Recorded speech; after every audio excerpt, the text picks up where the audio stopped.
My name is Madison Thorne. I am 31 years old, and I have spent the last decade of my life becoming a senior forensic accountant, a profession that requires a level of emotional detachment and clinical precision that my family has always mistaken for a lack of a soul. I bill $225 per hour to dismantle the elaborate financial illusions that people like my father and brother spend their lives constructing, peering through the fog of offshore accounts and shell companies to find the hard, cold truth hidden in the ledgers. At this very moment, however, I was not in my office at Thorne & Associates in downtown Chicago, but standing in the cavernous white marble foyer of my father's $5 million estate in Lake Forest, Illinois. The air smelled of expensive sandalwood and the faint ozone scent of a high-end air purification system. My father, Arthur Thorne, stood before a custom-built mahogany-framed mirror, his fingers deftly adjusting a $400 hand-stitched silk tie in a shade of deep burgundy that matched the interior of his 2024 Mercedes-Benz S-Class. He did not look at me directly. He spoke to my reflection with a casual, devastating dismissiveness that had defined our relationship since I was a child. "You have always been the cold one, Chloe," he said, using the name he knew I detested because it sounded softer, more compliant than the sharp, professional Madison I had built for myself. "Your brother is a visionary, a man who sees the future of the tech industry, and you are just a glorified bean counter who looks for mistakes in other people's brilliance. Leo needs that car to save his career. He needs to project an image of success when he meets the venture capitalists from Sequoia next week, and you can just expense a rideshare on your company card since your life is nothing but numbers and spreadsheets anyway." The car he was referring to was my own 2024 midnight black Tesla Model S Plaid, a vehicle I had purchased with my own hard-earned bonuses, a car that represented 3,000 hours of grueling overtime and the successful closure of a high-profile embezzlement case involving a local construction firm. It was parked in the circular driveway outside, its sleek carbon fiber spoiler catching the morning light, while my brother Leo's 2019 BMW M4 sat in the garage with a blown transmission and 3 months of overdue lease payments that I knew about because I had seen the collection notices hidden in the kitchen mail pile. Leo was 34, a perpetual entrepreneur who had burned through $2 million of my father's retirement fund on failed apps and crypto schemes. Yet in this house, he was the golden child, the misunderstood genius, while I was the utility player whose only purpose was to facilitate his inevitable, though constantly delayed, rise to greatness. My father turned away from the mirror, his polished black Oxfords clicking against the Carrara marble floor as he walked toward the heavy oak front door. He didn't wait for my response because he didn't believe my perspective carried any weight. To him, my career was a hobby, a clerical task that lacked the prestige of Leo's imaginary empire. He saw my success as a fluke and my boundaries as an inconvenience. I stood there, my hand tightening around the strap of my Toomey leather briefcase, feeling the familiar, sharp sting of 1,000 tiny injustices coalescing into a single, freezing point of clarity. I remembered being 12 years old and winning the state math decathlon, only for my father to spend the celebratory dinner talking about Leo's middle school football practice, where he had sat on the bench for 48 minutes. I remembered the way they had laughed when I told them I wanted to study forensic accounting, calling it a career for people who were too boring to create anything of their own. Now, as a woman who had spent years uncovering the rot in other people's lives, I realized I had been ignoring the rot in my own foyer. My father grabbed my keys from the marble console table, the heavy weight of the Tesla fob clinking against a silver Tiffany tray. He tossed them to Leo, who had just descended the grand staircase wearing a $2,000 Brunello Cucinelli sweater and a smirk that suggested he had already spent the money he hadn't earned yet. Leo didn't say thank you. He just caught the keys with a practiced ease, his eyes darting to mine for a fraction of a second with a look of triumphant malice. "Thanks for the wheels, Maddie," he muttered, his voice thick with the arrogance of a man who had never been told no. I watched through the sidelight windows as they walked out into the crisp Illinois morning. The Tesla's motors hummed with a quiet, predatory grace as Leo backed it out of the driveway, the tires crunching over the expensive gray gravel. They were leaving for a lunch at the Union League Club, a $300 per person meal where they would likely discuss how to milk another few $100,000 out of my father's dwindling accounts to fund Leo's next visionary disaster. I knew exactly how much was left in my father's Vanguard brokerage account. I knew the exact balance of his mortgage on this house, and I knew that within 18 months, if he continued to subsidize Leo's lifestyle, he would be facing a liquidity crisis that no amount of silk ties could hide. But as I stood in the silence of that house, surrounded by the ghosts of my own childhood neglect, I felt a shift in my internal architecture. I wasn't the little girl waiting for a scrap of praise anymore. I was the woman who knew where the bodies were buried because I was the one who mapped the graveyards. The house was quiet, save for the rhythmic ticking of a grandfather clock that had cost more than my first year of college tuition. I walked over to the kitchen, a space filled with professional-grade Sub-Zero appliances and wolf ranges that were rarely used for anything more than reheating takeout from the most expensive bistros in the city. I pulled out my laptop, the sleek silver chassis of my MacBook Pro feeling cool and heavy in my lap as I sat at the island. I didn't call a rideshare. I didn't cry. Instead, I opened a secure server and began to look at the documents I had quietly gathered over the last few months. I had been asked by a third party, a silent partner in one of Leo's previous ventures, to look into some discrepancies. Until this morning, I had been hesitant, out of some lingering, misplaced sense of familial loyalty, to dig too deep. But as I listened to the distant sound of my own car accelerating down the street, that loyalty evaporated, replaced by the cold, analytical hunger of a hunter who had just found the trail. I began to scroll through the digital footprints of Thorne Creative Holdings, the entity Leo used to funnel his investments. Within 20 minutes, I found the first red flag, a series of wire transfers to a shell company in the Cayman Islands that bore the unmistakable signature of my father's authorization.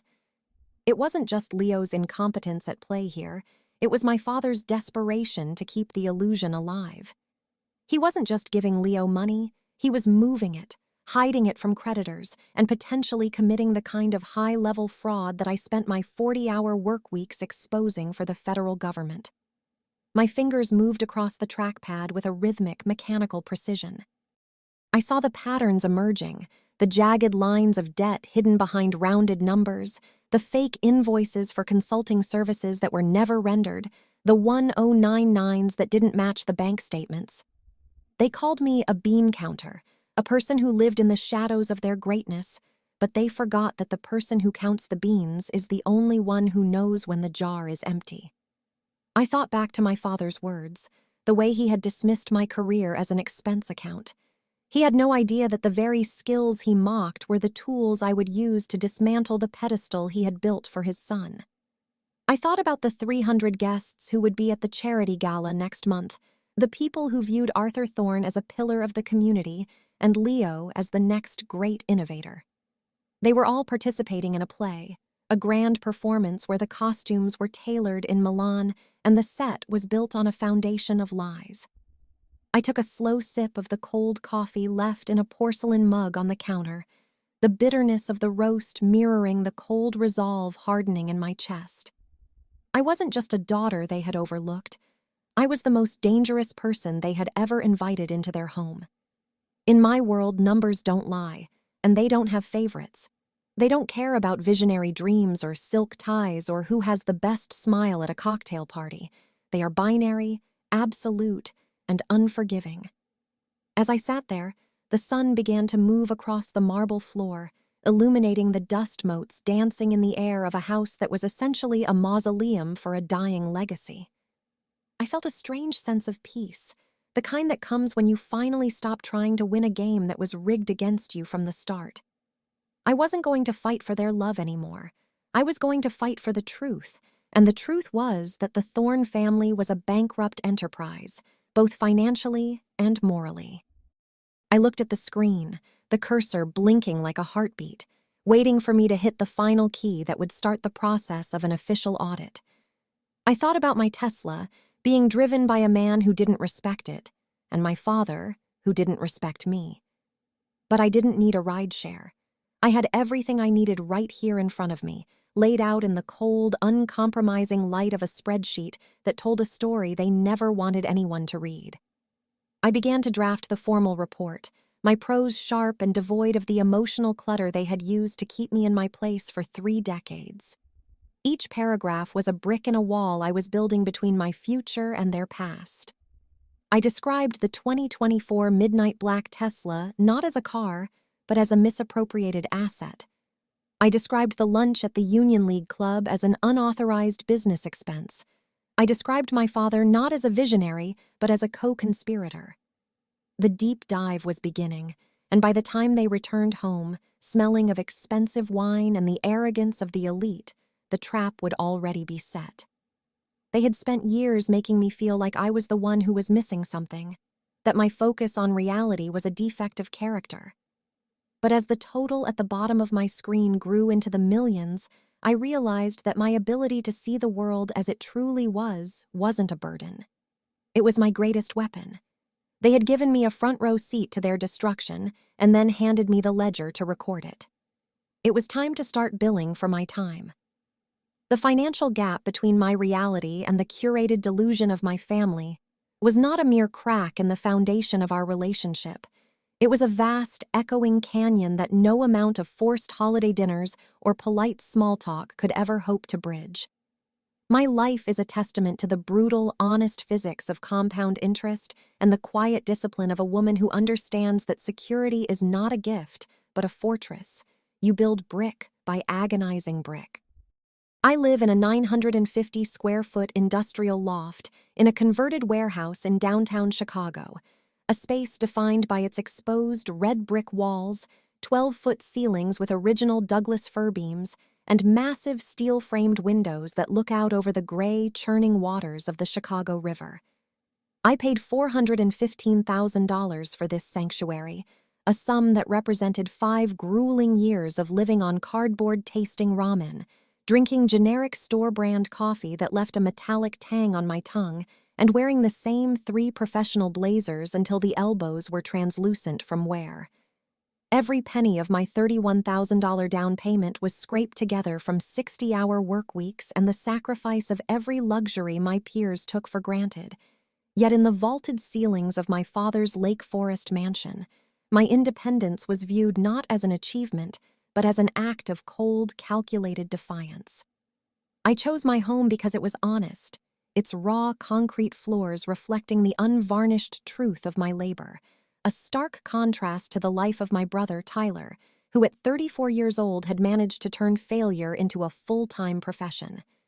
Tyler styled himself as a lifestyle influencer, a term that in his case translated to a desperate, hollow existence supported by 1,200 bought followers and an ego that required a constant infusion of other people's capital to remain inflated. While I was calculating the depreciation on my assets, Tyler was drowning in $64,000 of high-interest credit card debt, a toxic slurry of unpaid balances from Chase Sapphire and American Express Gold cards that he used to fund an aesthetic he couldn't afford.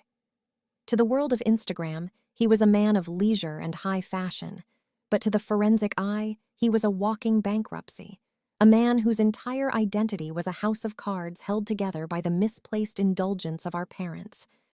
My father, Arthur, and my mother, Lydia, had spent a staggering $145,000 over the last 365 days alone just to keep Tyler's brand on life support, covering everything from his overdue rent on a West Loop penthouse he didn't need to the dry cleaning bills for his designer suits.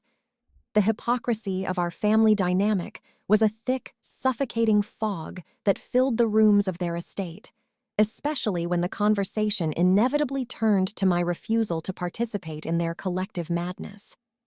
I was frequently branded as the selfish daughter, the one who had turned her back on her own flesh and blood simply because I refused to facilitate Tyler's latest 3-week excursion to Bali, a $10,000 trip he claimed was essential for content creation, but which everyone knew was just another way to run away from his mounting responsibilities.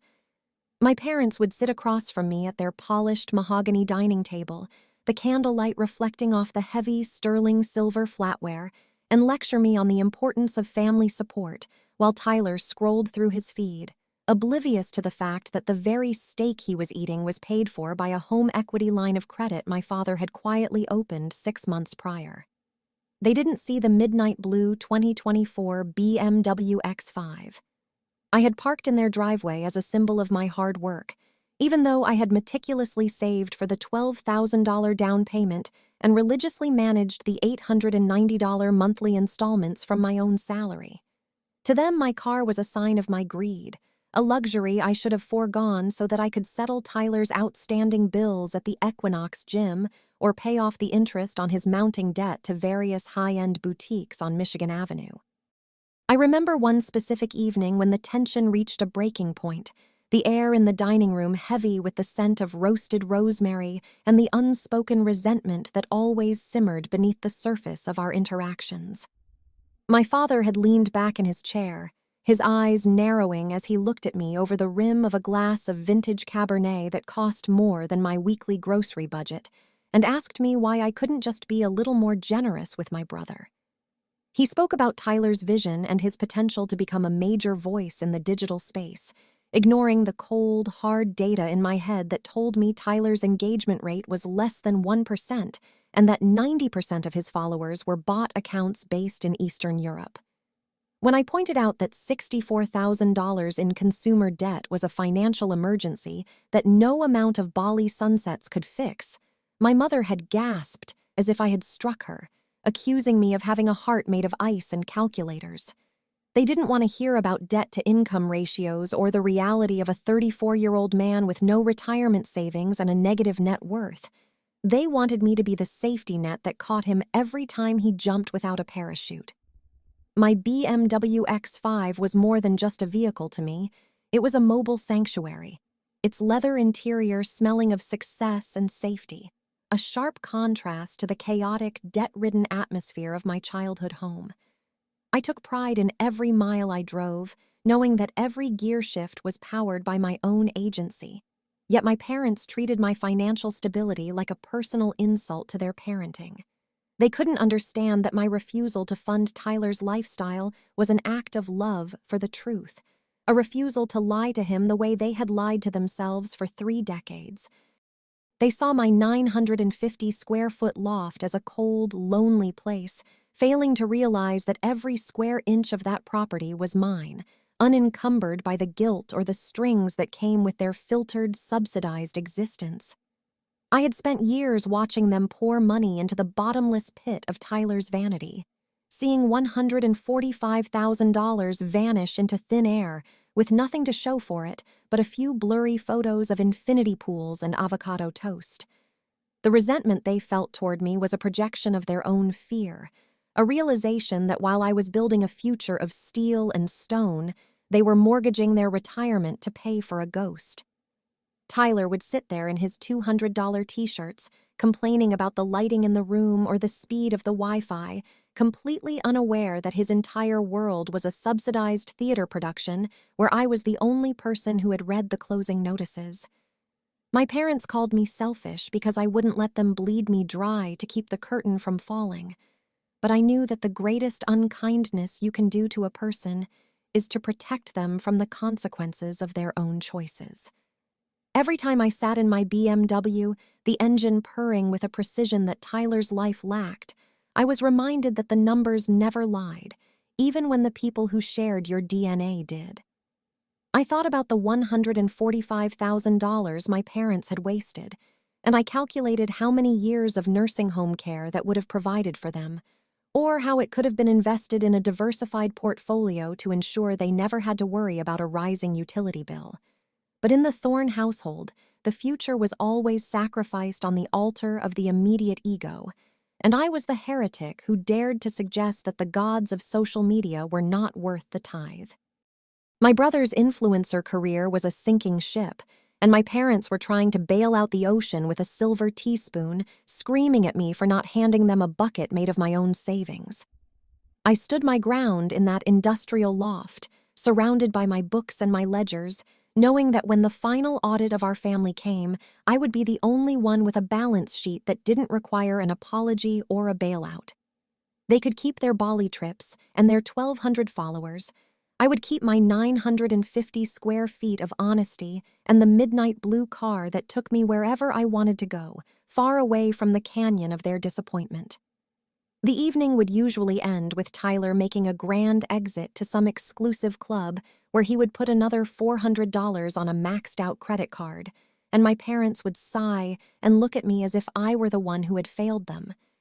They would talk about how they had hoped I would be the glue that held the family together, by which they meant the bank that funded their delusions. But as I drove back to downtown Chicago, the skyline glittering like a promise of something better, I felt the weight of their expectations sliding off my shoulders. I wasn't the selfish daughter. I was the only one who was truly free because I didn't owe my lifestyle to a lie. The $95,000 I had left on my mortgage felt like a badge of honor compared to the $64,000 Tyler owed for the crime of wanting to look important. In the end, the canyon between us was unbridgeable because they were afraid of the heights, and I was the only one who had learned how to climb out of the dark. The absolute breaking point of my tolerance, the moment the fragile tether of familial obligation finally snapped under the weight of a calculated betrayal, occurred at precisely 05:48 a.m. last Monday morning. I remember the exact timestamp because it was glowing in a sharp, clinical blue on the digital dashboard of the elevator as I descended from my loft, my mind already racing through the complex tax structures of a multi-state construction firm I was scheduled to audit.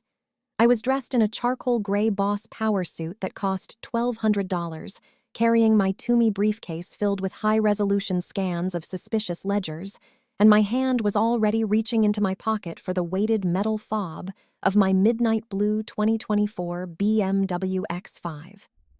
The air in the parking garage was cool and smelled of damp concrete and expensive rubber, a scent that usually grounded me before a high-stakes day of professional scrutiny. But as I rounded the corner toward parking spot number 204, the world seemed to tilt on its axis because the spot was hauntingly, impossibly empty. I stood there for a full 10 seconds, my thumb hovering over the unlock button of a key that no longer had a vehicle to command, looking at the oil-free, pristine concrete where my $68,000 investment should have been idling. There was no shattered glass on the ground, no signs of a forced entry, and no alarm had triggered on my smartphone, which meant this wasn't a random act of urban crime, but something far more intimate and devastating. My heart hammered a frantic rhythm against my ribs as I pulled out my iPhone 15 Pro and opened the Ring camera application, my fingers trembling slightly as I scrolled back through the motion-activated history of the camera I had installed directly above my designated stall. At 03:12 a.m., while I was deep in a restorative sleep fueled by the exhaustion of a 70-hour work week, the grainy night vision footage captured a scene that made the blood in my veins turn to liquid nitrogen. The heavy steel security gate of the garage hummed open, and into the frame stepped my mother, Eleanor Thorne, looking every bit the refined matriarch in her quilted Burberry coat, clutching the emergency key fob I had given her 3 years ago solely for the purpose of watering my fiddle leaf figs when I traveled for audits. Beside her stood my brother Tyler, wearing a shearling-lined aviator jacket that probably cost 3 months of my mortgage and sporting a grin of pure, unadulterated entitlement. I watched in frozen horror on that tiny screen as my mother handed him the fob, her face illuminated by the harsh overhead LED lights as she patted his cheek in an act of maternal blessing for his grand larceny. Tyler didn't hesitate. He didn't even look around to see if he was being watched. He simply climbed into the driver's seat of my BMW, adjusted the mirrors to his height, and revved the twin-turbocharged engine until the roar echoed through the vaulted garage.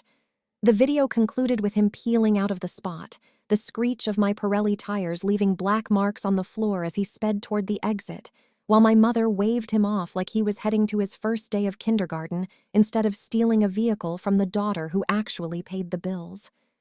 The silence that followed in the garage was deafening, broken only by the distant hum of the city waking up. And then, At exactly 0600 a.m., my phone chimed with the arrival of a text message from my mother that felt like a physical blow to my solar plexus. Tyler has a meeting with important investors in Aspen, and his car is still in the shop. So we decided it was best for him to take yours to project the right image of success for the Thorne name.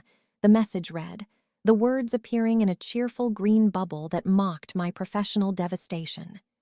Use the L train this morning. It is good for the environment and for your soul to be among the people for once, because family helps family, and we knew you would understand since you are the stable one who doesn't need to impress anyone.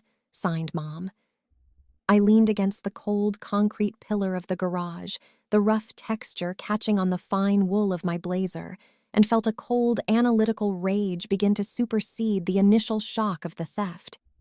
They hadn't just taken my car, they had taken my agency, my safety, and the physical manifestation of my hard work, all to facilitate a 34-year-old man's desperate attempt to play act at being a mogul in a Colorado ski town.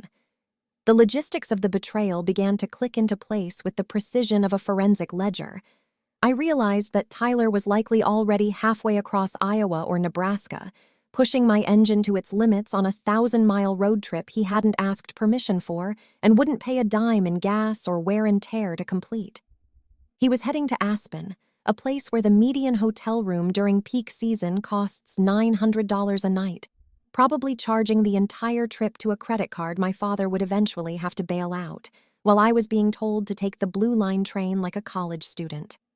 The sheer audacity of my mother using her emergency access to facilitate a crime was a bridge burned so thoroughly that the smoke was already filling my lungs.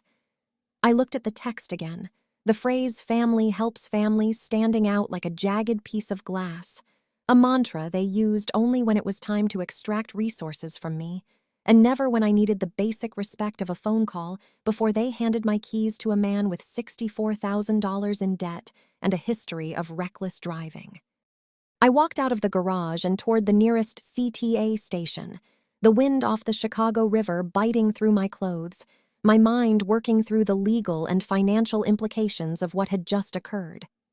As a forensic accountant, I knew that unauthorized use of a motor vehicle was a felony, but I also knew that my family counted on my desire for privacy and my fear of public scandal to keep me silent. They viewed my stability as a weakness they could exploit, a bottomless well of competence they could dip into whenever Tyler's life became too inconvenient for them to manage. But as I stood on the crowded, smelling of old metal platform waiting for the train, surrounded by commuters who actually worked for their livings, I realized that the stable one was no longer interested in being the family's silent partner in their own bankruptcy. I opened my banking app and saw the $890 payment that had been debited from my account just 3 days ago for a car I no longer possessed, and I felt the final vestige of daughterly guilt evaporate into the gray Chicago sky. I arrived at the audit 3 minutes late, my hair windblown and my composure brittle, and as I sat across from a CEO who was trying to hide $4 million in offshore accounts, I found a new, lethal level of focus. If my mother and brother thought they could use me as a line item on their emotional balance sheet, they were about to learn that I was the one who controlled the audit. I spent the morning dismantling the CEO's lies with a ferocity that left my colleagues whispering. But my real work was happening in the background of my mind, where I was already drafting the police report and the insurance claim. I knew Tyler's driving record was a disaster. I knew he had a habit of treating high-end machinery with the same disregard he treated people, and the thought of him hitting an icy patch on I-80 in my BMW made my stomach turn. Not for his safety, but for the integrity of the machine I had earned with my own sweat. The L train ride home that evening was even more grueling, a 40-minute journey through the industrial heart of the city that gave me far too much time to contemplate the decades of smaller thefts they had perpetrated against me. They had stolen my time, my praise, and my peace of mind for years, always under the guise of family helps family, which was really just a code for Madison pays for Tyler. I thought about my mother, Eleanor, sitting in her Lake Forest kitchen, probably sipping an Earl Grey tea and feeling proud of herself for being a peacemaker, never once considering the fact that she had committed a burglary against her own daughter. She didn't see me as a person with a schedule, a high-stakes career, or a need for reliable transportation. She saw me as a utility, a resource to be redirected to her favorite child whenever he whimpered about his image. When I finally reached my loft and saw the empty parking spot again, the rage had cooled into a hard, obsidian resolve that was far more dangerous than anger. I went upstairs, poured myself a glass of neat bourbon, and sat at my desk with the Ring camera footage playing on a loop on my second monitor. I watched my mother hand over the fob again and again, her betrayal captured in high-definition clarity, a digital receipt of the moment our family ceased to exist in its current form. I am Madison Thorne, and I have spent my career finding the hidden costs of bad decisions, and the cost of this particular decision for Eleanor and Tyler was going to be higher than any of them could possibly imagine. They wanted me to be the stable one, the one who understands, but they forgot that the stable one is also the one who knows how to move the earth when she's finally had enough. I picked up the phone and dialed the non-emergency line for the Chicago Police Department, my voice calm and professional as I prepared to report a stolen vehicle, making sure to mention that I had clear video evidence of the suspects. The audit of the Thorne family had officially begun, and I was going to make sure that every single debt was paid in full, starting with the midnight blue BMW that was currently being driven by a thief through the mountains of Colorado. I did not pick up my phone to call them because arguing with people who view your boundaries as a mere suggestion is a waste of the very breath I use to bill $225 an hour. So instead, I sat on my designer gray linen sofa, the fabric cool against my skin, and clutched a $15 artisanal ceramic mug filled with single-origin Ethiopian coffee that had gone cold during my morning of realization. I watched the early morning light strike the obsidian glass of the Willis Tower, still known to every true Chicagoan as the Sears Tower, the golden reflection crawling across the industrial steel beams of my loft like a countdown clock that they didn't even know had started. My laptop sat heavy and warm on my lap, its fans whirring quietly as I bypassed the emotional static of my mother's text and entered the cold digital architecture of my own security systems where facts are stored in binary and loyalty is irrelevant. I didn't see a stolen car in the way a victim sees a loss. I saw a profound breach of contract and a multi-layered violation of personal property that I had meticulously protected with a LoJack premium subscription and a dual-lens Blackview dashcam that syncs every second of footage to a secure cloud server in real time. With a few keystrokes, I bypassed the login screens and pulled up the live GPS feed, the red pulsing dot of my midnight blue 2024 BMW X5 currently moving at 42 miles per hour along a stretch of Interstate 80 just past the Iowa border.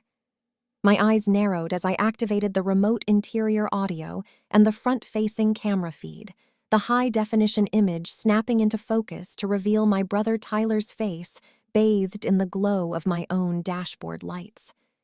He was pulling into a McDonald's drive-thru, the engine idling with a low, expensive purr that he was clearly enjoying as he leaned out of the window with an expression of unearned confidence that made my stomach turn.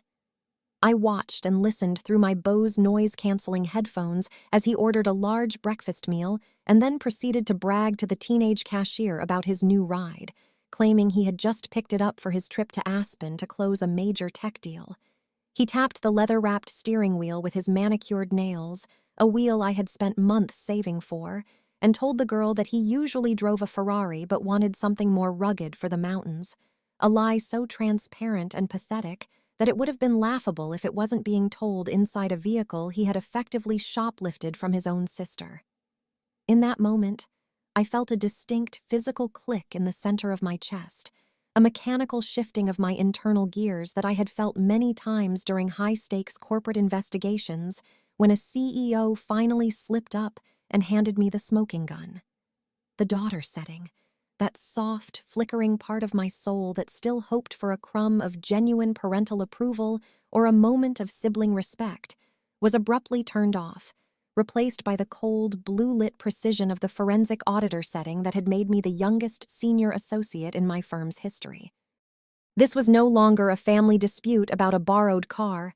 This was a forensic recovery operation of a misappropriated asset, and I began to document every second of the footage with the clinical detachment of a woman preparing a federal indictment. I watched Tyler pull away from the drive-through window, the $20 bill he handed the cashier likely being the last of the cash my mother had slipped him before he left, and I started a new spreadsheet on my second monitor titled Thorne Asset Misappropriation Case 001. The auditor in me began to calculate the immediate damages, not just the $890 monthly payment or the $12,000 down payment, but the depreciation of every mile he was putting on the odometer, the potential for high-velocity engine wear from his aggressive driving, and the cost of the professional detailing I would need to remove the scent of greasy fast food from my premium merino leather interior. Every time Tyler laughed at a podcast or checked his reflection in my rearview mirror, he was adding a line item to a bill that he was never going to be able to pay with Instagram likes or influencer clout. I monitored the vehicle's diagnostics through the BMW app, seeing that he was pushing the car at 85 miles per hour, well above the speed limit, which gave me the first piece of actionable data I needed to begin the systematic dismantling of his Aspen fantasy. I didn't need to scream at him or send a frantic text to my mother because the digital trail he was leaving was far more damning than any verbal argument could ever be. And I knew that by the time he reached the Colorado border, I would have a comprehensive portfolio of his illegal activity ready for submission. I took a slow, deliberate sip of my cold coffee, the bitterness perfectly matching the resolve hardening in my mind, and I began to look into the finer details of my insurance policy and the specific statutes regarding unauthorized use of property in the state of Illinois versus Iowa. My mother had said family helps family, but in the language of forensic accounting, that was merely a colloquialism for an uncollateralized loan that was currently in default. I opened my mother's contact information on my phone and changed her name from Mom to Eleanor Thorne, a symbolic reclassification that moved her from the column of loved ones into the column of subjects under investigation. She had used her emergency fob, an item given under a specific verbal agreement for property maintenance, to facilitate the theft of a primary transport asset, which made her an accessory to the crime in the eyes of any court that valued facts over sentimentality. As the sun fully rose over the Chicago skyline, illuminating the dust motes in my loft, I felt a sense of clarity that was almost intoxicating, the kind of peace that comes from finally accepting that the people you are related to are simply bad investments that need to be written off.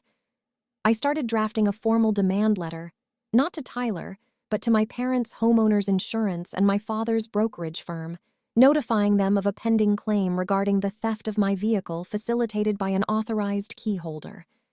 I knew my father, Arthur, would be terrified of the legal exposure, and Eleanor would be mortified by the social implications, but I was done protecting their reputations at the expense of my own sanity and bank account. I watched the live feed as Tyler hummed along to a song, oblivious to the fact that his every movement was being logged, time-stamped, and uploaded to a secure server that he couldn't touch. He thought he was driving a car, but he was actually driving a mobile evidence locker that was recording his downfall in 4K resolution at 60 frames per second. I spent the next 3 hours meticulously cross-referencing the dashcam footage with the GPS logs, creating a minute-by-minute account of his journey, noting every traffic violation and every stop he made. I discovered that he had used my toll transponder 4 times already, adding another $68 in unauthorized charges to my account, which I immediately flagged as fraudulent with the transit authority. The forensic auditor in me was fascinated by the sheer lack of foresight he displayed, the way he moved through the world as if the rules of physics and finance simply didn't apply to him because he had a famous last name and a mother who would lie for him. But the world I lived in, the world of 950-square-foot lofts and $415,000 mortgages, was governed by the uncompromising laws of the ledger, and I was the one who held the pen.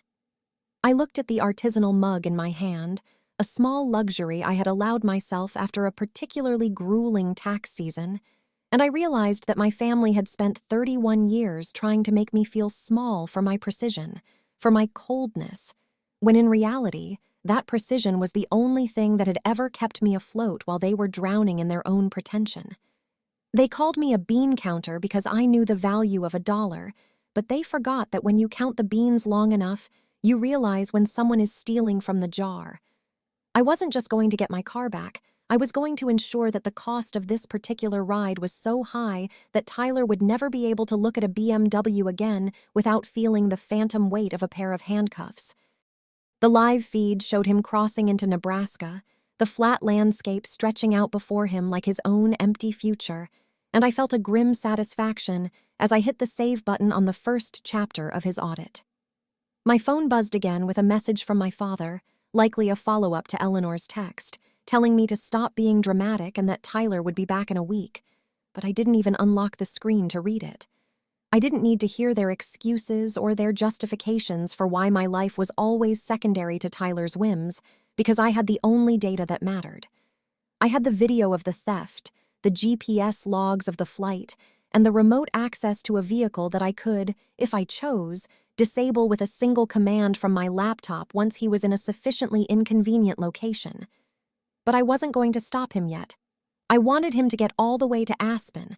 I wanted him to check into whatever expensive hotel he couldn't afford, and I wanted him to feel the full weight of his perceived success before I pulled the rug out from under him. The forensic auditor doesn't just find the mistake. She waits until the mistake has reached its maximum liability before she strikes, ensuring that the recovery is absolute and the lesson is permanent.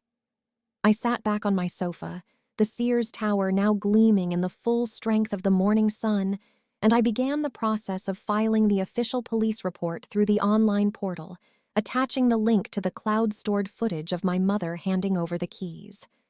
Family helps family, Eleanor had said, and now I was going to help my family by finally introducing them to the one thing they had spent their entire lives avoiding: the consequences of their own actions. My name is Madison Thorne, and this was the last time anyone would ever mistake my precision for weakness or my silence for consent. The first call I made was not to my mother or my father, but to Detective Vance, a veteran investigator with the Chicago Police Department who smells perpetually of peppermint lozenges and the kind of weathered, bureaucratic justice that only comes from 20 years of seeing people at their absolute worst. I sat at my reclaimed wood desk, the morning light now harsh and unforgiving against the industrial brick of my loft, and I provided him with the precise real-time GPS coordinates of my 2024 midnight blue BMW X5 as it hurtled along Interstate 80 heading west toward the Nebraska border. I explained the situation with the clinical brevity of a professional, detailing the unauthorized use of the vehicle and the fact that my mother, Eleanor Thorne, had facilitated the theft by using a key fob entrusted to her for emergency maintenance only. Detective Vance didn't offer platitudes or express shock at the familial betrayal. He simply grunted, the sound of his heavy pen scratching against a notepad audible over the line, and told me that the vehicle would be flagged in the National Crime Information Center database immediately.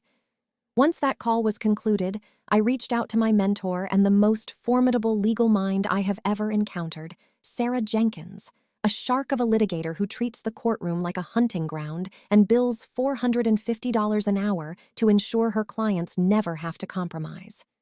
Sarah didn't just listen to my story. She began to ask the questions I was still too emotionally stunned to formulate, her voice sharp and rhythmic, as she instructed me to look deeper into my own financial perimeter than I had ever dared to look before. What we discovered within the next 2 hours was a darkness that made the theft of a $68,000 SUV look like a minor clerical error. As Sarah guided me through a deep dive into my credit monitoring reports and recent inquiries, we found a jagged, bleeding wound in my financial identity that I had completely missed because I believed my home was a sanctuary. My parents hadn't just used an emergency fob to let Tyler take my car. They had physically accessed my mail over the last several months, quietly intercepting sensitive documents from my locked mailbox in the lobby of my building. They had used my social security number, my pristine credit score of 812, and my verifiable income as a senior forensic accountant to co-sign a $25,000 high-interest personal loan from a predatory fintech lender. The loan was intended to fund Tyler's latest startup, a nonsensical digital concierge service that had no business plan and no path to profitability, yet my name was legally bound to the debt. My breath hitched in my throat as I opened the PDF scan of the loan agreement, scrolling down to the signature page only to find a shaky, practiced forgery of my own name, dated October 14th, a day I vividly remembered spending 14 hours in a windowless room auditing a manufacturing plant in Peoria. The betrayal was so total, so meticulously planned by the people who were supposed to be my primary protectors, that I felt a cold, crystalline clarity settle over my mind, the kind of stillness that precedes a controlled demolition. I spent the remainder of the afternoon in a state of hyper-focused productivity, the printer in my home office whirring continuously as it spat out hundreds of pages of evidence that would soon become a weapon of absolute destruction. I printed out 12 months of bank statements from my high-yield savings account, noting the subtle discrepancies in the mail delivery dates, and I downloaded the full notary fraud affidavits that Sarah had emailed over to me. I moved through my loft with a mechanical, rhythmic precision, gathering every scrap of proof into a thick navy blue expansion folder that felt like it carried the weight of my entire past. This folder was no longer just a collection of paper. It was a forensic autopsy of the Thorne family legacy, a document that proved my parents had viewed my life and my labor as nothing more than an ATM to be looted for the benefit of their golden boy. I looked at the forgery on the October 14th document, seeing the way the M in Madison slumped slightly to the left, a telltale sign of my mother's handwriting that she had tried so desperately to disguise. The sheer audacity of their crime was breathtaking, especially considering that the loan carried an 18% interest rate that would have eventually gutted my debt-to-income ratio and prevented me from ever refinancing my loft or expanding my investment portfolio. They were willing to bankrupt my future to buy Tyler another 6 months of pretending to be a mogul, and as I tucked the notary fraud documents into the blue expansion folder, I realized that the woman they called the Cold One was about to live up to her reputation. I sat there at 3:45 p.m., the sun beginning its slow descent behind the skyscrapers of the Loop, and I calculated the exact total of the liabilities they had incurred in my name, including the $25,000 loan, the unauthorized toll charges, the potential damage to my vehicle, and the legal fees I was currently accruing. The total was climbing toward $40,000, a sum that my father, Arthur, couldn't easily cover without liquidating one of his few remaining assets. Sarah's voice echoed in my head, reminding me that in the eyes of the law, there is no such thing as a family discount on identity theft or grand larceny. I looked at the Ring camera footage one more time, watching my mother hand those keys to Tyler with that soft, maternal smile, and I realized she wasn't just giving him a car. She was giving him my life. She was handing him the keys to my credit, my reputation, and my hard-earned peace, all because she couldn't bear to see her favorite child face the reality of his own failures. The forensic auditor in me was fascinated by the paper trail they had left, a series of sloppy, desperate choices that would have been caught by anyone with even a rudimentary understanding of financial surveillance. They had relied on my love and my silence as their primary security measures, a tactical error of catastrophic proportions. As I organized the bank statements, highlighting every unauthorized inquiry in a neon yellow that looked like a warning light, I felt the last of my anger evaporate, replaced by a deep, hollow resolve. I wasn't going to call them to demand an explanation because there was no explanation that could ever justify the systematic theft of a child's identity. The blue expansion folder was now nearly 3 inches thick, held together by a heavy elastic band that strained against the volume of their lies. I placed it on the center of my dining table, the dark wood reflecting the folder's somber color, and I realized that this was the most important audit of my life. I was no longer just looking for missing money. I was reclaiming the parts of myself that they had tried to steal and sell for parts.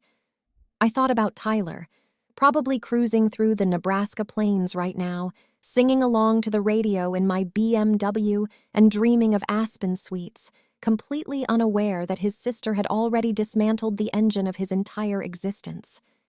He didn't know about Detective Vance. He didn't know about Sarah. And he certainly didn't know that the signature he had forged was going to be the very thing that ensured he never walked into a bank again without a red flag appearing on a teller's screen.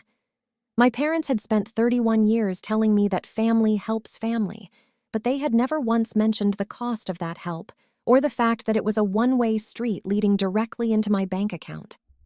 I picked up the blue folder and walked toward my front door, my keys in my hand and my mind already at the precinct where I would meet Detective Vance to sign the formal affidavits. I looked around my loft, the space I had worked so hard to keep pure and separate from their chaos, and I felt a surge of protectiveness for the life I had built. I was Madison Thorne, and I had spent a decade uncovering the hidden rot in the foundations of massive corporations, and today I had finally found the rot in my own. As I stepped into the hallway, the heavy steel door clicking shut behind me with a sound of finality, I knew that there was no turning back. The audit was live, the evidence was documented, and the cost of the Thorne family's betrayal was about to be calculated down to the very last cent. I took a deep breath of the cool, industrial-smelling air of the hallway, feeling the weight of the blue folder against my hip, and I walked toward the elevator with the steady, unwavering gait of a woman who was finally finished being an expense on someone else's balance sheet. I knew that by tomorrow morning, the red pulsing dot of my GPS would be surrounded by the flashing blue and red lights of a state trooper's cruiser, and Tyler's Aspen dreams would end in the cold, fluorescent light of a processing room.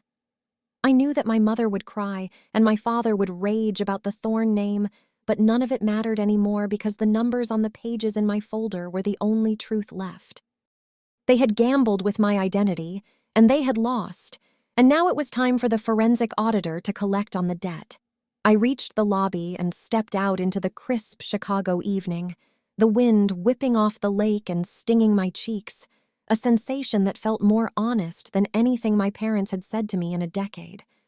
I hailed a cab, the yellow car pulling up to the curb with a screech of brakes, and as I climbed into the back seat with my thick blue expansion folder, I felt a sense of liberation that was worth every penny of the $25,000 they had stolen. The audit was just beginning, and I was going to make sure that the final report was something they would never be able to forget. The timing for the final audit, the one that would strip the gold leaf from the rotting structure of the Thorne family name, was set for Saturday evening during my father's 60th birthday gala at the Winchester Country Club. This was the pinnacle of their social calendar, a meticulously choreographed performance held in the grand ballroom where the vaulted ceilings were draped in hundreds of yards of cream silk and the air was kept at a precisely controlled 71 degrees, though the moment I stepped through the heavy mahogany doors at 08:15 p.m., the atmosphere felt as though it had plummeted into a deep, crystalline freeze. 65 guests were in attendance, a sea of Chicago's self-proclaimed elite dressed in tuxedos and floor-length gowns, clinking crystal flutes of Veuve Clicquot that cost $200 a bottle, and picking at $90 per plate Wagyu steaks served with truffle-infused reduction. I stood in the entryway for a moment, my silhouette framed by the amber glow of the chandeliers, wearing a black silk Alexander McQueen dress that fit like armor, and clutching the navy blue expansion folder against my side like a silenced weapon. I didn't look like the selfish daughter or the cold bean counter they had spent decades disparaging. I looked like the one person in the room who knew exactly what everything and everyone was actually worth. My brother Tyler was positioned near the center of the ballroom, the gravitational pole of my parents' misguided pride, looking every bit the successful innovator in a $2,000 midnight blue Gucci suit that I knew, with a sickening forensic certainty, had been purchased using the proceeds of the $25,000 personal loan he had fraudulently co-signed in my name. He was holding court with a group of potential investors, gesturing wildly with a glass of champagne as he spun a fantastical narrative about his upcoming expansion into the European lifestyle market, his voice carrying over the polite murmur of the string quartet. My mother, Eleanor, stood beside him, her hand resting on his sleeve with a look of predatory adoration, while my father, Arthur, stood at the head of the long banquet table, adjusting his cufflinks and basking in the reflected glow of a son who was currently driving a stolen BMW that was, at this very moment, being tracked by the Nebraska State Patrol. None of them saw me coming until I was standing within 5 feet of their inner circle, the rhythmic click of my 5-inch stiletto heels against the polished parquet floor sounding like a ticking clock that had finally reached 0. The conversation faltered as I approached, the air thick with the scent of expensive lilies and the underlying metallic tang of my own adrenaline. And I watched as the color drained from my mother's face when she realized I wasn't there to offer a birthday toast. My father looked at me with a mixture of annoyance and practiced condescension, his voice dropping into that familiar warning register as he leaned in to whisper that this was his night and that whatever drama I was harboring should be kept for a private conversation in Lake Forest. I didn't whisper back. Instead, I placed the thick blue expansion folder onto the white linen tablecloth right next to his birthday cake, the heavy thud of the paper cutting through the ambient noise of the gala like a gavel hitting a bench.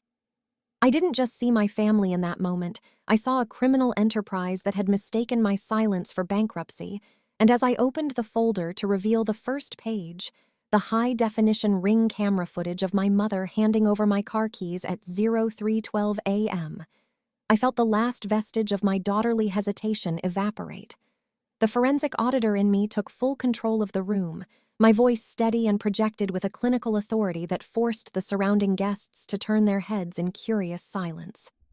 I began to speak not of feelings or betrayals, but of assets, liabilities, and felony-level identity theft, detailing for the gathered crowd the exact methodology my parents had used to intercept my mail and forge my signature on a document dated October 14th. I watched Tyler's smirk disintegrate into a mask of pure, unadulterated terror as I pulled out the secondary document, the real-time GPS log showing that my 2024 BMW X5 was currently being impounded at a roadside stop outside of North Platte, Nebraska, and that a warrant had been issued for the driver's arrest. My mother let out a small, strangled gasp, her hand flying to the diamond necklace that had probably been funded by another one of my father's creative accounting maneuvers. But I didn't stop until every line item of their betrayal had been read into the record of that ballroom. I described the $64,000 in credit card debt that Tyler had hidden behind his filtered Instagram photos, and I watched as the potential investors he had been wooing slowly began to step back, their expressions shifting from interest to the kind of cold disgust that only wealthy people feel for a bad investment. My father tried to grab my arm, his face turning a dangerous shade of purple as he hissed about the Thorne name and the sanctity of the family. But I shook him off with a force that sent a nearby champagne flute shattering onto the floor.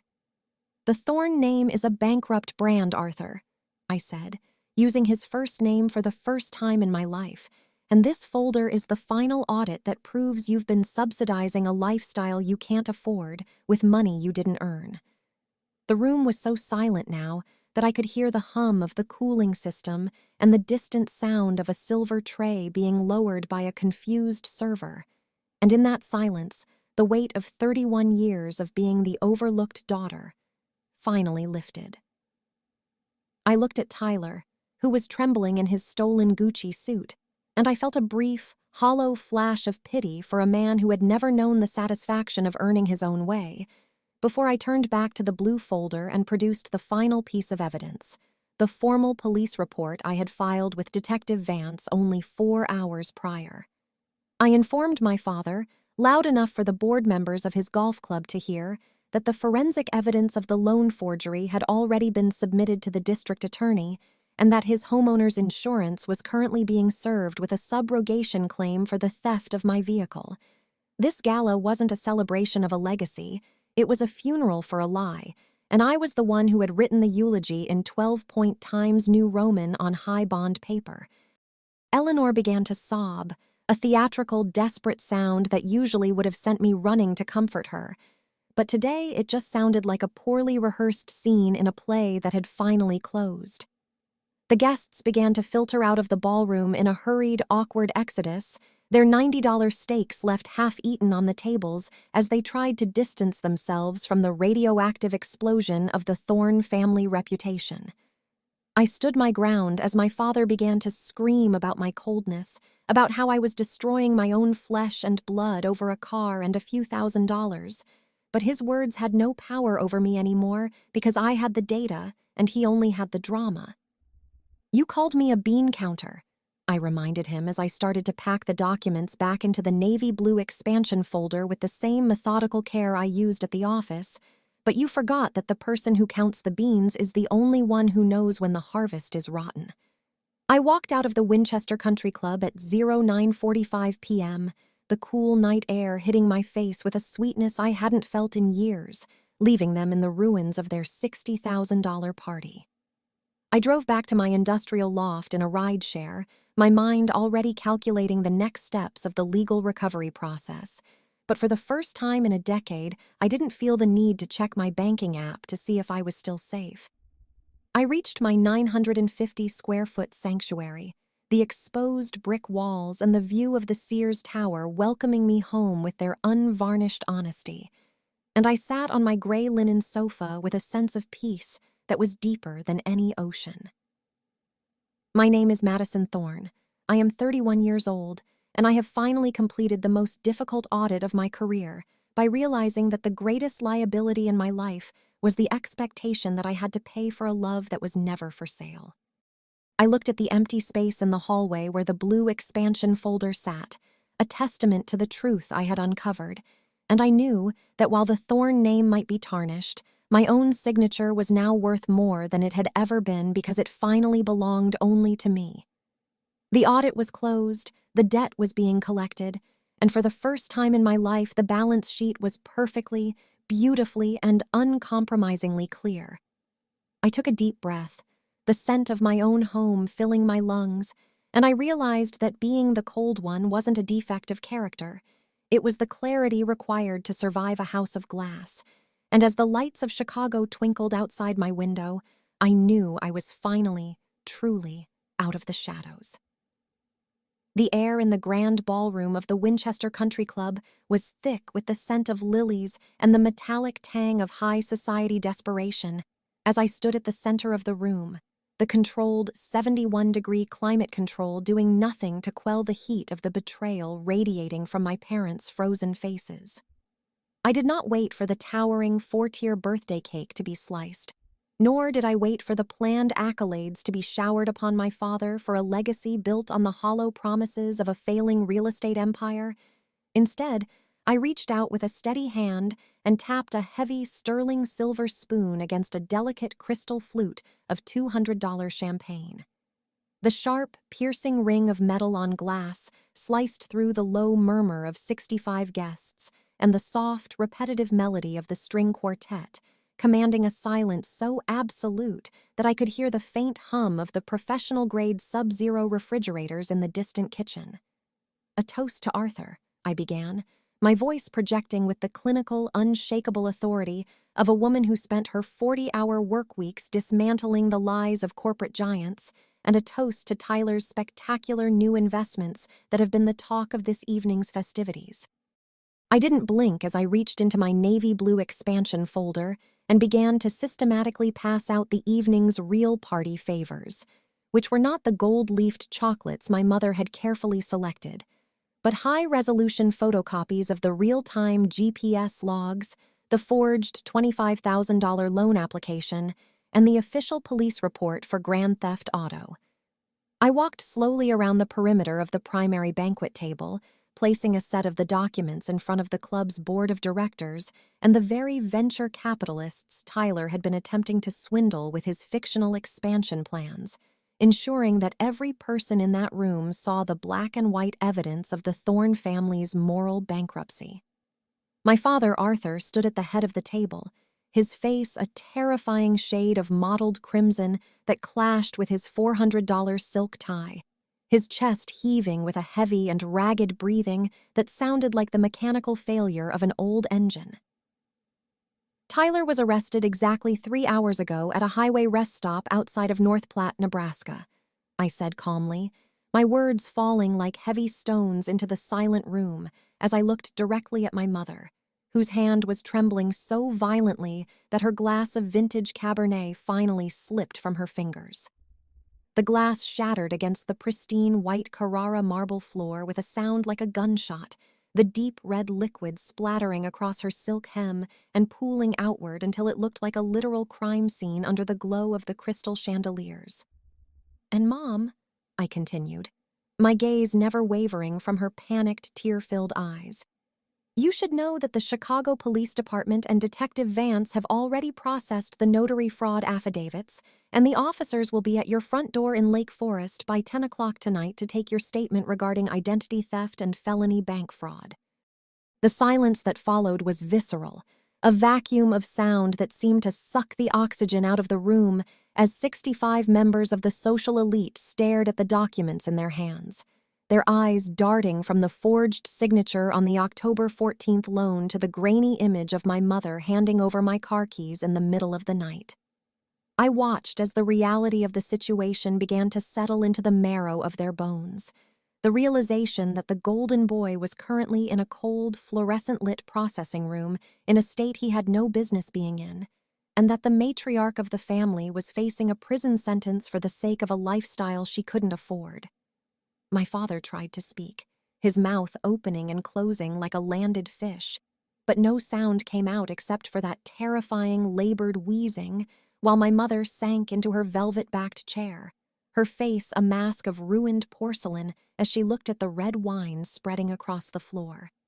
They had spent 31 years treating me like a line item that could be adjusted or erased to balance their emotional ledgers, but they had forgotten that a forensic auditor's job is to ensure that the final balance is always accurate, regardless of whose reputation is destroyed in the process. I stood at the edge of the wreckage I had created, feeling neither joy nor sorrow, but a profound sense of equilibrium, a feeling of the scales finally reaching a state of perfect, uncompromising horizontal. I looked at the 3-inch thick folder now lying empty on the table, and then back at the people who shared my DNA but none of my integrity, realizing that the house on Briarwood Lane and the country club memberships and the designer suits were all just costumes in a play that had finally reached its final curtain. The guests began to stand, not to offer support but to flee the radioactive fallout of the Thorne name, their expensive shoes clicking across the marble as they avoided the pool of red wine that continued to creep toward the center of the room. My father's breathing became even more erratic, a rhythmic, wet sound that filled the sudden emptiness of the ballroom, but I didn't reach out to help him because I knew that any assistance I offered would only be viewed as another resource to be exploited. I was no longer the daughter who could be silenced with a dismissive comment or a guilt-laden text message about family helping family. I was the woman who had documented their crimes in 4K resolution and presented the bill in front of everyone they had ever tried to impress. As the last of the guests filtered out into the cool Saturday night, leaving the Winchester Country Club to the staff and the ghosts of my childhood, I turned my back on the broken glass and the ruined cake and walked toward the exit with the steady, unwavering gait of a person who has finally paid off a debt that wasn't hers to carry. I thought about Tyler sitting in a cell in Nebraska, his $2,000 Gucci suit likely wrinkled and stained, and I thought about the police cruisers that were currently turning onto my parents' quiet cul-de-sac in Lake Forest, with their blue and red lights flashing against the manicured lawns. The audit was not just a professional victory, it was a spiritual reclamation of my own name, a declaration that my precision and my coldness were the very things that had saved me from being pulled down into the whirlpool of their shared delusions. I reached the heavy mahogany doors and took one last look back at the room, seeing my father slumped over the table and my mother staring at her empty hands. And I realized that the cost of their betrayal was finally being reflected in their actual net worth. I pushed the doors open and stepped out into the night. The wind off the lake smelling of rain and fresh asphalt, and for the first time in 31 years, the air I breathed felt completely and utterly clean. The rideshare I had summoned was waiting at the curb, a modest silver sedan that represented a reality far more honest than the Thorne legacy. And as I climbed into the back seat, I felt the tension that had lived in my shoulders since I was a little girl finally dissolve into the fabric of the seat. I gave the driver my address in the West Loop, the location of my 950-square-foot industrial loft, and I watched the lights of the country club disappear in the rearview mirror like a dying star. My phone buzzed in my pocket with a frantic, incoherent message from my father's attorney, but I didn't even swipe to read it because there was nothing left to negotiate and no further evidence to gather. The case was closed, the findings had been published, and the recovery of my assets, both physical and emotional, was well underway under the watchful eye of Sarah and Detective Vance. I am Madison Thorne, and while my family had spent their lives trying to make me feel like a bean counter in the shadows of their supposed greatness, I had proven that the one who counts the beans is the only one who truly understands the cost of the harvest. I sat in the quiet of the car, the city of Chicago gleaming ahead of me like a promise of a future built on steel and stone and unshakable truth, and I knew that the morning would bring a new ledger, one where every single entry began and ended with my own independent signature. The red wine on the marble floor would eventually be scrubbed away by the cleaning crew, and the broken glass would be swept into the trash. But the story I had told with my photocopies and my GPS logs would remain part of the Winchester Country Club's lore for decades to come. I had not just ended a party. I had dismantled a dynasty of deceit, and as I looked at my own hands, steady and strong in the dim light of the car, I realized that the coldness they had always mocked was actually the fire that had kept me whole. I was heading home to my loft, to my own bed, and to a life where no one had an emergency fob to my sanctuary or an unauthorized claim on my identity. The audit of the Thorne family was complete, the final report had been delivered, and as the car merged onto the Kennedy Expressway, I felt a sense of liberation that was worth every cent of the 31 years it had taken to achieve. I closed my eyes and listened to the rhythmic sound of the tires on the pavement, a sound that finally belonged only to me, and I realized that while family might be blood, freedom is the ink that writes the final, honest word on the page. The aftermath of the Thorne family audit was not a chaotic explosion of emotion, but a cold, surgical extraction of the rot that had threatened to consume my financial and personal existence, a process managed with the same clinical precision I apply to a multi-million-dollar corporate embezzlement case. Following the public collapse of their reputation at the Winchester Country Club, the legal and financial machinery I had set in motion began to grind through the layers of their deception with an uncompromising efficiency that left no room for the excuses or the theatrical pleas for mercy that my mother, Eleanor, tried to leave on my voicemail before I finally disconnected the line for good. The fintech lender, faced with the undeniable evidence of the forged October 14th loan application and the detailed notary fraud affidavits provided by Sarah, had no choice but to immediately reverse the $25,000 personal loan and scrub the fraudulent inquiry from my credit report, restoring my score to its pristine 812. My name was finally excised from the toxic ledger of Tyler's failures, and the shadow of that 18% interest rate vanished as if it had never existed, though the scar of the betrayal remained as a permanent reminder of why I had to become the woman I am today. The judicial system proved to be just as methodical as the banks, as the evidence gathered by Detective Vance and the Nebraska State Patrol left my parents with no viable defense for their roles in the grand theft auto and the identity theft they had perpetrated against their own daughter.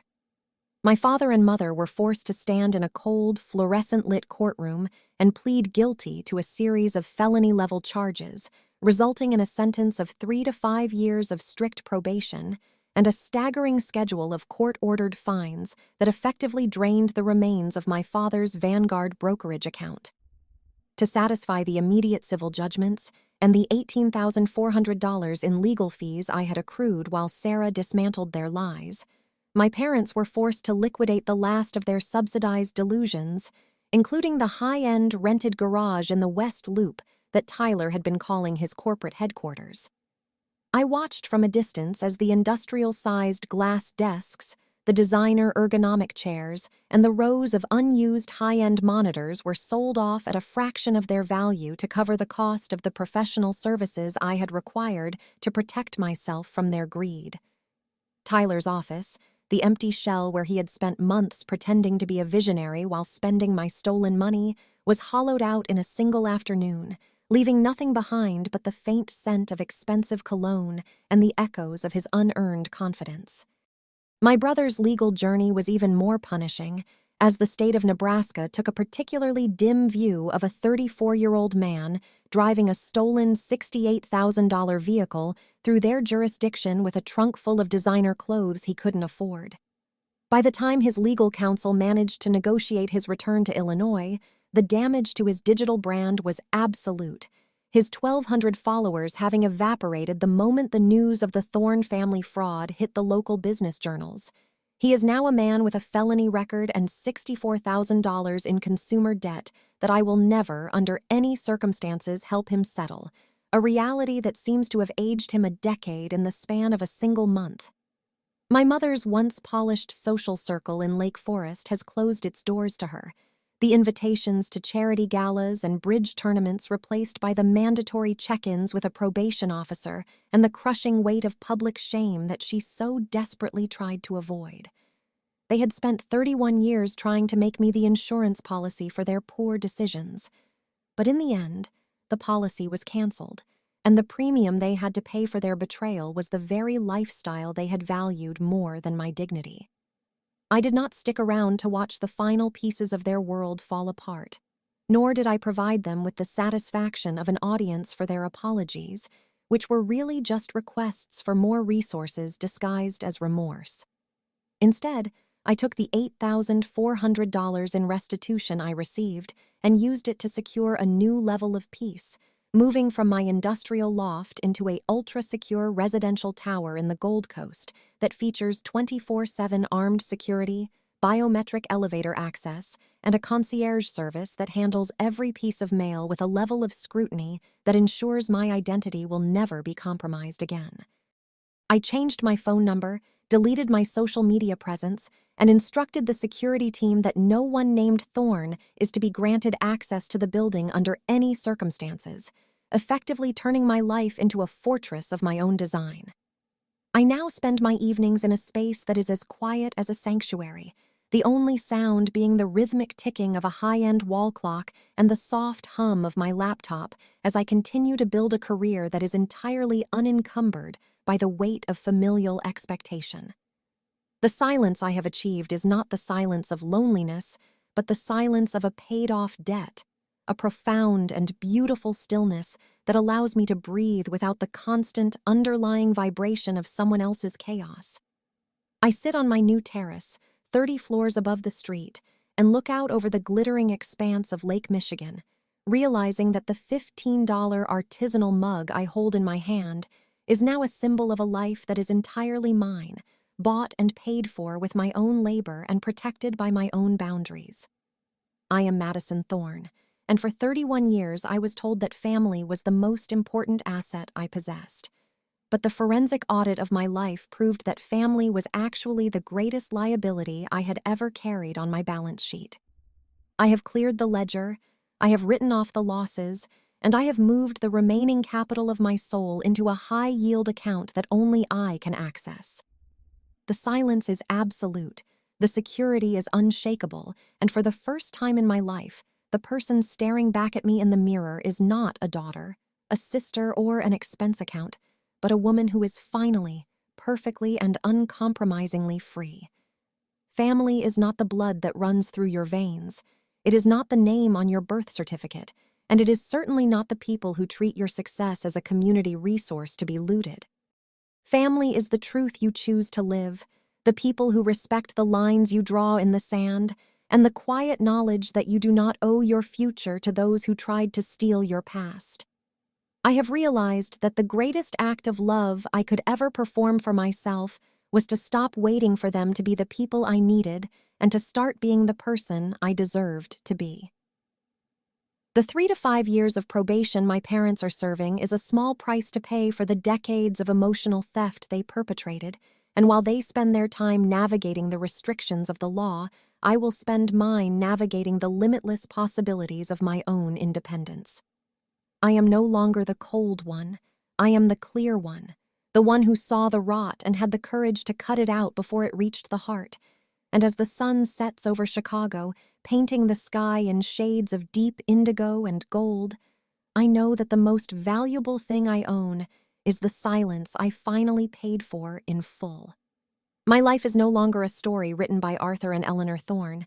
It is a document authored by me, signed by me, and notarized by the hard-earned reality of my own success. I don't look back at the Winchester Country Club or the house in Lake Forest with regret, because those places were never my home. They were just rooms where I was taught to be small. My home is here, in the quiet, in the security, and in the uncompromising clarity of a life where the numbers always add up, and the truth is the only currency that matters. I have moved beyond the need for their approval, beyond the anger of their betrayal, and into a state of professional and personal grace that they will never be able to understand or touch. The audit is over, the final report has been archived, and the future is a wide, open field of black ink on white paper, waiting for me to write the next chapter on my own terms. I am Madison Thorne, senior forensic accountant, and I have finally found the one thing that no ledger could ever contain: the peace of mind that comes from knowing exactly who you are and exactly what you are worth. I take one last sip of my coffee, the warmth spreading through my chest, and I close my laptop, the screen going dark and reflecting the calm, steady gaze of a woman who has survived the storm and built a castle from the wreckage. I don't need their phone calls, I don't need their presence at my table, and I certainly don't need their version of family to feel whole. I have the silence, I have the truth, and I have the strength of a person who has finally learned that the most important audit you will ever perform is the one that sets you free from the people who were supposed to love you most. The city lights below me are a map of a world I have conquered, and as I walk toward my bedroom, the soft carpet beneath my feet a testament to my own hard work, I know that the morning will bring a day where the only person I have to answer to is the woman I have fought so hard to become. The Thorne family legacy is a footnote in the history of my life, a cautionary tale about the cost of deceit, while I am the main text, a story of resilience, precision, and the ultimate victory of the truth.